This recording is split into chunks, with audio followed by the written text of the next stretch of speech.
पुस्तकालय का संस्थापक कौन कहलाते हैं? देखिए, पुस्तकालय के संस्थापक इसको बोलते हैं, तो हम जानते हैं डॉक्टर एस.आर. रंगनाथन, इसको लोग पुस्तकालय का संस्थापक बोलते हैं। पुस्तकालय की सबसे पहली आवश्यकता क्या होती है? देखिए, पुस्तकालय की किसी भी लाइब्रेरी की सबसे पहली जो नीड होती है, आवश्यकता होती है, वो क्या होती है? उपयोगकर्ता होते हैं। यानी कि पढ़ने वाले जो पाठक होते हैं, सबसे पहली आवश्यकता वही होते हैं। Okay, next.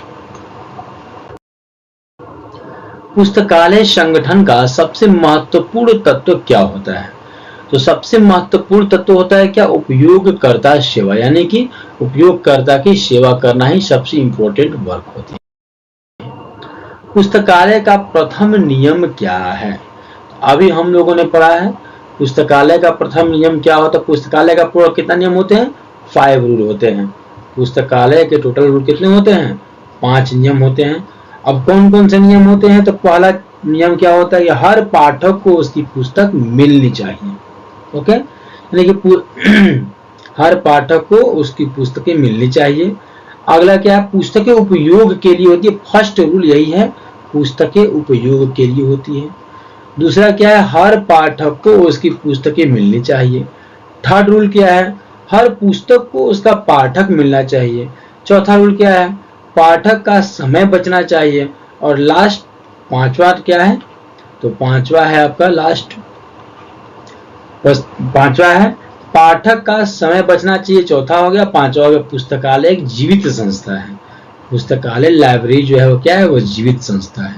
ठीक है, यानी कि पहला हो गया पुस्तकें उपयोग के लिए होती है। दूसरा हो गया हर पाठक को उसकी पुस्तक मिलनी चाहिए। अगला हर पुस्तक को उसकी पाठक मिलने चाहिए। अगला पाठक का समय बचना चाहिए। और नेक्स्ट पुस्तकालय एक जीवित संस्था है। नेक्स्ट, पुस्तकालय संगठन का प्रमुख कार्य क्या है? तो पुस्तकालय संगठन का प्रमुख कार्य क्या होता है? संगठन का मुख्य कार्य होता है संग्रह का वर्गीकरण करना। ओके, पुस्तकालय में कैटलॉगिंग का उद्देश्य क्या होता है? कैटलॉग का उद्देश्य क्या होता है? संग्रह की जानकारी देना, कौन सी पुस्तक कहाँ उसको अरेंज किया गया है, शेड्यूल में रखा गया है। ये जो इसका वर्क होता है, कैटलॉग का एक काम होता है। तो पुस्तकालय में संग्रहण की मुख्य विधि क्या होती है? तो विषयवार भी हो सकती है, या लेखक के हिसाब से भी रख सकते हैं, या आकार के हिसाब से भी रख सकते हैं। यानी कि बिल्कुल भी सही क्या होगा इसका उत्तर? सभी उत्तर। पुस्तकालय में सबसे महत्वपूर्ण संसाधन कौन से हैं? सबसे मेन चीज क्या उपयोग करता है? उपयोग करता ही नहीं रहेंगे तो पुस्तकालय का कोई